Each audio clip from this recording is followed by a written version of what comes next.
It's day 2 of Prime Minister Modi's visit to Europe, and the Prime Minister will be arriving in Denmark's Copenhagen to hold a bilateral meeting with his Danish counterpart, Mette Frederiksen.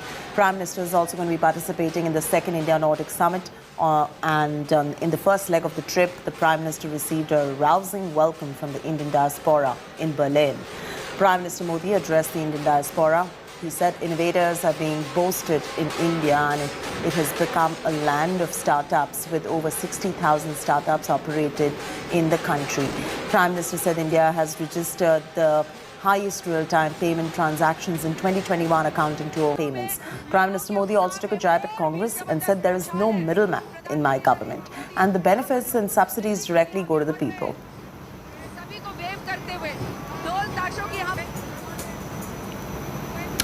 On Monday, Prime Minister Modi addressed the Indian diaspora in Berlin.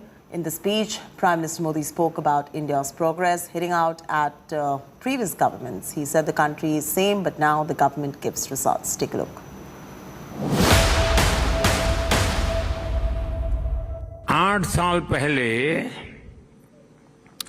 200, 300 या 400 startups आज 68,000 से भी ज्यादा startups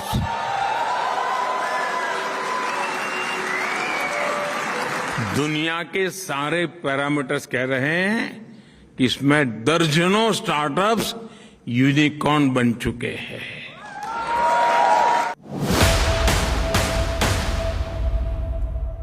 पिछले साल पूरी दुनिया में हुए रियल टाइम डिजिटल पेमेंट्स, कान खोल दो,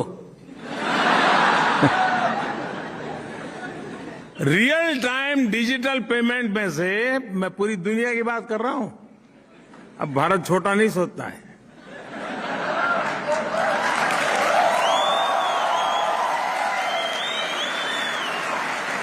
रियल टाइम डिजिटल पेमेंट में से 40% भागीदारी भारत की है।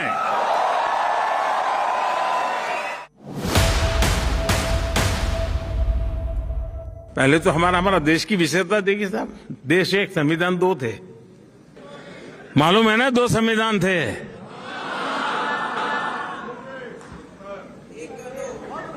सात दशक हो गए दोस्तों, 7 दशक हो गए एक देश एक संविधान लागू करते करते। अब लागू हुआ दोस्तों।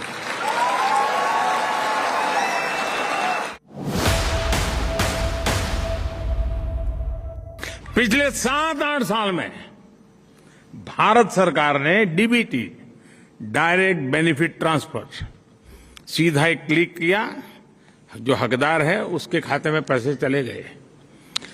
डायरेक्ट जो डीबीटी के द्वारा हमने पैसे भेजे वो अमाउंट है 22 लाख करोड़ रुपए से अधिक। यानी अब आप जर्मनी में हैं तो आपको बता दूं, $300 बिलियन से भी ज्यादा बेनिफिशियरीज के खाते में पैसे पहुंचे हैं। बीच में कोई बिचौलिया नहीं, कोई कट की कंपनी नहीं, कहीं कट मनी नहीं। सरकारी मदद हो, स्कॉलरशिप हो, किसान को फसल की कीमत हो, सब कुछ अब डायरेक्ट बैंक अकाउंट में ट्रांसफर होते हैं। अब किसी प्रधानमंत्री को ये कहना नहीं पड़ेगा कि मैं दिल्ली से 1 रुपया भेजता हूं और 15 पैसा पहुंचते हैं।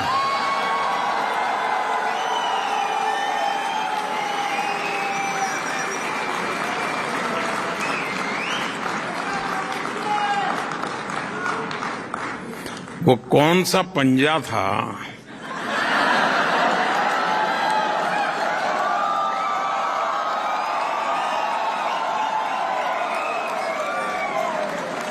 जो 85 पैसा घिस लेता था। Prime Minister Narendra Modi got a rousing welcome from the Indian diaspora in Berlin. The Prime Minister's address was a massive, incredible India push. And earlier on Monday, both Germany and India held talks on trying to find a solution to the Russia-Ukraine conflict and work towards a multipolar world order. But will that happen, or is that a tall order? Let's find out.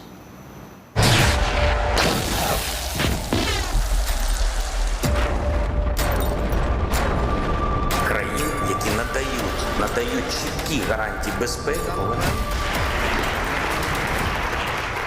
In the shadow of the Ukraine war, as conflict draws Europe and NATO into another whirlpool of uncertainty, these images couldn't possibly be speaking any louder.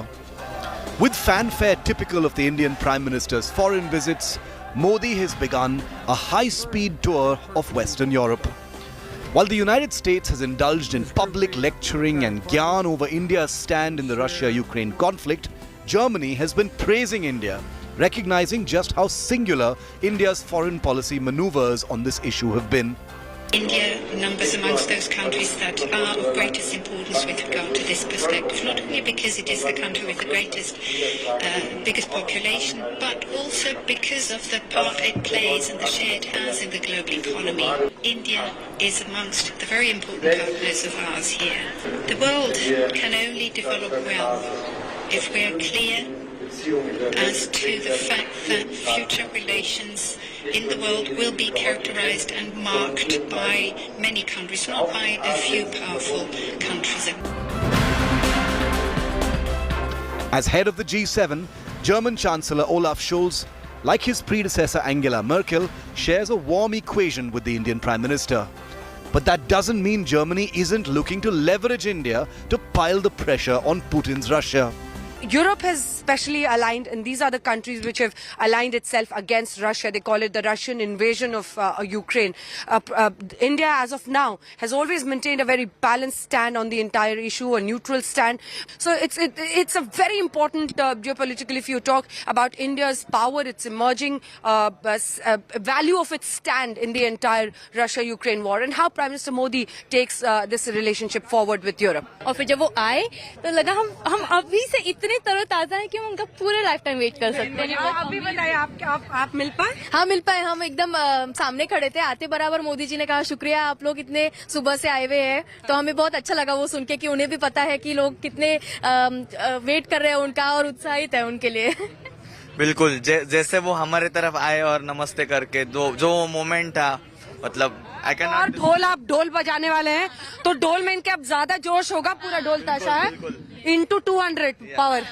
Garba के नृत्य के साथ जो जोश यहाँ पर महिलाओं में दिख रहा है, उत्साह तमाम भारतीयों में दिख रहा है, और इनके सबके बीच ये गरबा का वो रंग है जो हिंदुस्तान और हिंदुस्तान की बढ़ती हुई ताकत का एक नजारा है। जब आप जर्मनी में बर्लिन में ऐसी महत्वपूर्ण जगह पर, जो सबसे महत्वपूर्ण इमारत एक तरह से ब्रांडेनबर्ग गेट है, उसके सामने आप मिनी इंडिया देखते हैं, सॉफ्ट पावर डिप्लोमेसी के साथ साथ ये देखिए अब यहाँ पर जो मौजूद पुरुष है वो भी गरबा करने लगे। गुजरात का जो रंग और जोश यहाँ पर दिखाई दे रहा है, उसको कोई रोक नहीं सकता, उसको कोई टोक नहीं सकता। The color and fervor that frames the start of Modi's Europe tour also carries a lot of signaling, underscoring a popular leader who has spent the last 2 months navigating a series of global taunts for abstinence on Russia's invasion. With this turbulent global scenario as a canvas, the Europe tour is Modi's first international platform to flex India's uniquely forged foreign policy. A message to the world that India shapes its own relations and cannot be pressured by any side. किस युद्ध में कोई विजयी party नहीं होगी, सभी को नुकसान होगा। इसलिए हम शांति के पक्ष में हैं। From Germany, Modi heads to France, where a newly victorious President Emmanuel Macron is expected to sustain the warmth for the visiting Indian Prime Minister. Even while the Biden administration has taken public potshots at India, the two European NATO powers have handled things much more delicately, recognizing that the time to lecture India on foreign policy is perhaps history. Bureau Report, India Today.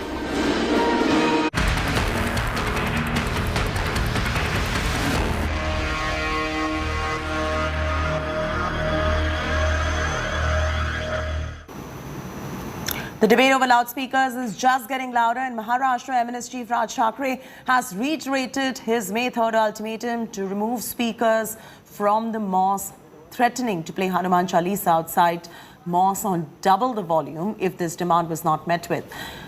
OAC slammed both Shiv Sena and BJP over Raj Thackeray's comment. OAC claimed that the government cannot take action against Chief Minister's brother. OAC also claimed that it was all a part of BJP RSS plan. Now the loudspeaker debate has reached the national capital. Delhi BJP MP Parvesh Sahib Singh wrote to the governor demanding UP-like crackdown on loudspeakers. The leader said that the Supreme Court order on loudspeakers is not being strictly followed in Delhi. He's also claimed that UP-like treatment is required for the law to take its own course.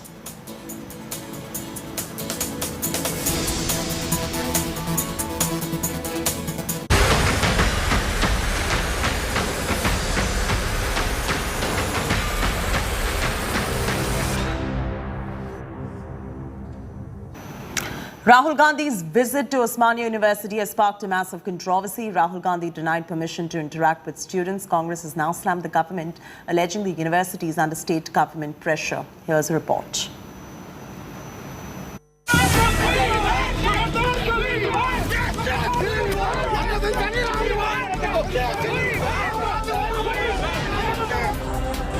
High drama at the Osmania University in Hyderabad. Rahul Gandhi's planned visit to the university this week has sparked a big face-off. Congress claims the university has denied Rahul Gandhi permission to interact with the students on the campus. The Youth Congress held protest against the university Vice-Chancellor on Monday. The Telangana Mahila Congress too hit the streets. 17 NSUI workers were arrested and sent to 14-day judicial custody. Congress alleges the university is blocking Rahul Gandhi under pressure from the KCR government. जहाँ पर students पढ़ते हैं, एक member of parliament को वहाँ पर जाकर वहाँ पर देखने के लिए अगर मना किए तो इसको कौन सी तरीका से देखना है? इसका मतलब स्टूडेंट से अगर कांग्रेस पार्टी के नेता अगर इंटरैक्ट हुए तो केसीआर के जितने भी गलत काम है और नोटिफिकेशंस भी नहीं दिया हुआ है, एजुकेशनल इंस्टीट्यूट्स भी पूरा खत्म कर चुका है, ये सब सारे चर्चा आएगा तब केसीआर को दिक्कत होगा.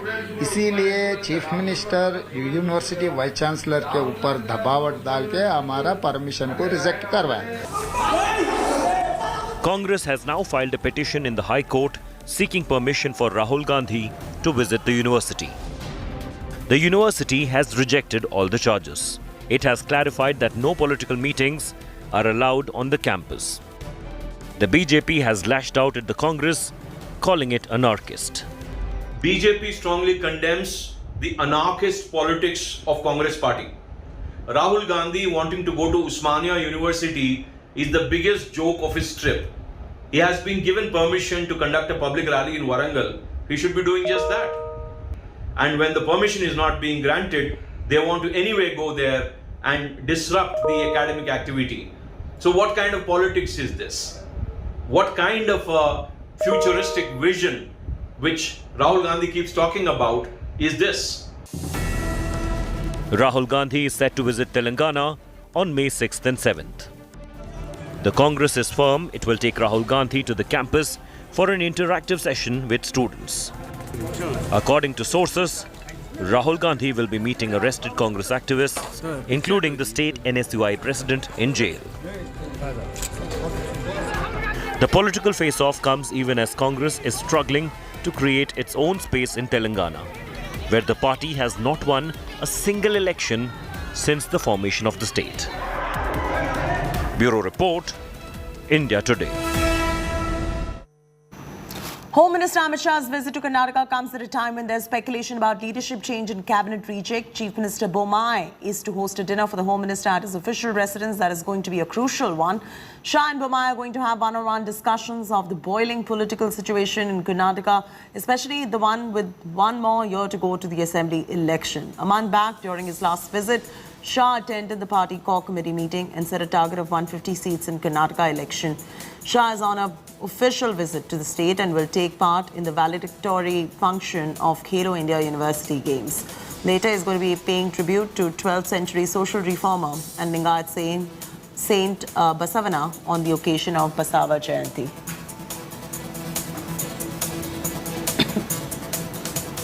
China is witnessing world's most brutal lockdown. Inhuman COVID management in China has left people shattered. Locals are being beaten up and confined in the name of COVID management. Here's a report coming in.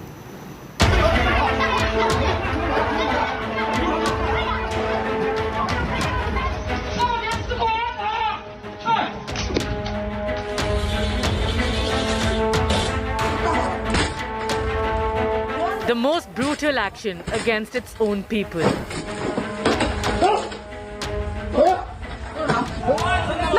Citizens being hit, beaten, coerced and confined. This is China's zero COVID policy for you. Unscientific, inhuman and senseless. The Chinese COVID policy has zero empathy in addition to having zero results. China has been following the horrific policy of coercion with COVID-positive patients for days now.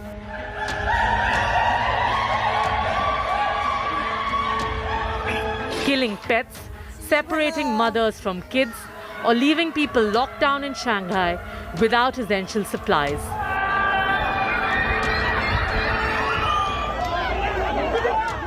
In these videos posted by citizens, many of them residents of Shanghai, citizens are protesting against action by health authorities, only to be dragged and pulled away.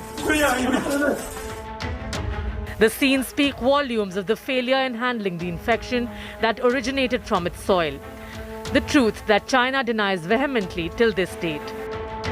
It appears as though a long-term strategy of zero COVID is simply not going to work. It imposes a lot of stresses on the population, lots of economic difficulties, a lot of social difficulties in terms of the very large-scale movements of populations to confinement zones that Shanghai is currently seeing. It's unlikely that this can be sustained, as I said, for a long period of time. We may just simply have to figure out better strategies.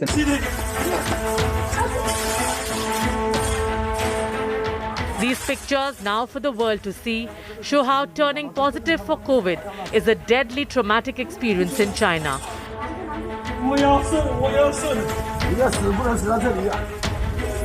When the world is trying to work its way around the virus, a country that prides in calling itself an emergent superpower is failing at basics and letting down its own people. Bureau Report, India Today.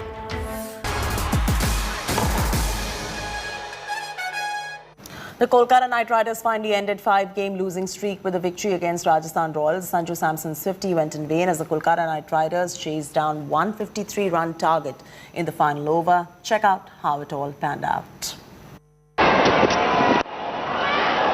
Having lost the toss, Rajasthan Royals also lost Devdutt Padikkal early. Sanju Samson and Joss Butler ensured there were no more hiccups in the power play.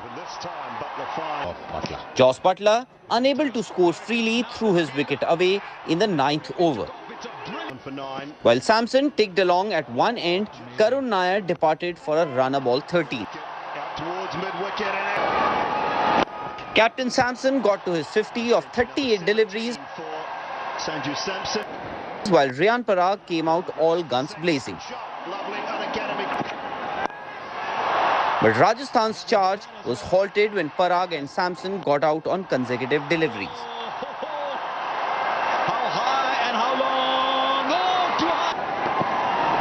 Hetmeyer's blitz then got Rajasthan past the 150-run mark. Goes with the first one and puts it in the gap. In response, Aaron Finch chopped one back onto the stumps for just 4 runs.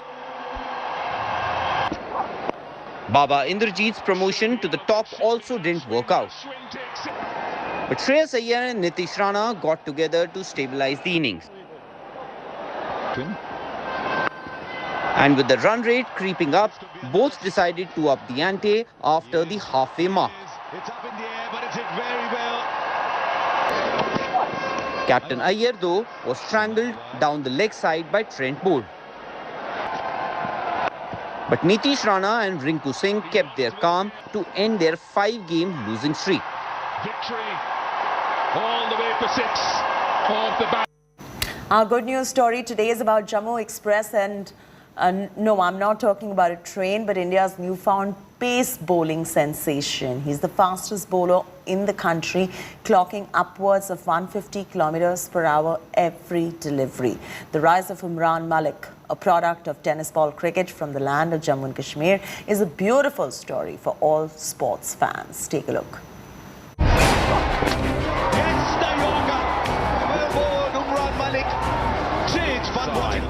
India's newest bowling sensation, the fastest bowler in the country, one who consistently bowls 150 plus kilometers per hour thunderbolts. Nicknamed the Jammu Express for he hails from India's northernmost territory, Umran has become a household name, all thanks to the Indian Premier League. But not many know about his humble origins and his tryst with the IPL. His father, Abdul Rashid, is a fruit and vegetable vendor in Jammu. And in the past, when Umran would step out to play tennis ball cricket at night, his father would secretly follow to keep a check on his son's activities. Now that his son's performances have floored the entire nation, Rashid Sahab is ecstatic that his Umran is being showered with love from all quarters. पूरे जम्मू और कश्मीर को मेरी तरफ से मुबारकबाद है, पूरे देश को मुबारक है जितना इतना बड़ा प्यार दिया मेरे बच्चे को और अच्छा खेल रहा है। उधर जाके बहुत कुछ सीखता है इंसान, इधर गली कूचों में खेला हुआ है तो उधर बड़े-बड़े प्लेयरों के साथ खेल रहा है, हमको बहुत बड़ी खुशी है। Even as Umran is now part of the big league, earning the big bucks, his family still hasn't given up on their daily jobs. For now, they are only hoping for their son to play for Team India, to make the nation of over 1.3 billion proud. तो आने वाले time में अपने देश के लिए खेले, अपने देश का नाम रोशन करे। आपा कहता है मैंने अपनी कंट्री के लिए खेलना है, इंडिया के लिए खेलना है, मैंने इंडिया खेलना है। तो ऊपर वाला देखो मेहनत करेगा बच्चा तो आगे जाएगा। Umran's first foray into the IPL is also a story for the ages. It was Abdul Samad, a friend and a fellow Sunrisers Hyderabad player from Jammu and Kashmir, who first suggested Umran's name as a net bowler. And having impressed the coaching staff in training where he troubled even the likes of David Warner, Umran was drafted into the squad as a replacement for T. Natarajan, who was ruled out due to COVID. Good evening, Danny Morrison. बहुत सीखने को मिला India team के साथ रहना, बहुत अच्छा proud feel था मेरे लिए। फर्स्ट था और अच्छा को मिला वहाँ पे। रवि शास्त्री सर थे, अरुण सर थे, विराट बस धोनी से। और उसके बाद में एक्सपीरियंस में खेलने का अच्छा प्राउड फील होता है अपनी कंट्री के लिए जब खेलो तो सीखने को मिलता है बहुत। Even though he only played 3 games in the UAE leg last season, SRH saw the immense potential and decided to retain him ahead of this year's IPL. With 15 wickets already this season, Umran is already knocking on the doors of Team India. His rapid rise to stardom is just the start, for every Indian cricket fan is rooting for this young boy from Jammu and Kashmir. With Sunil Ji Bhatt in Jammu, Sports Bureau, India Today.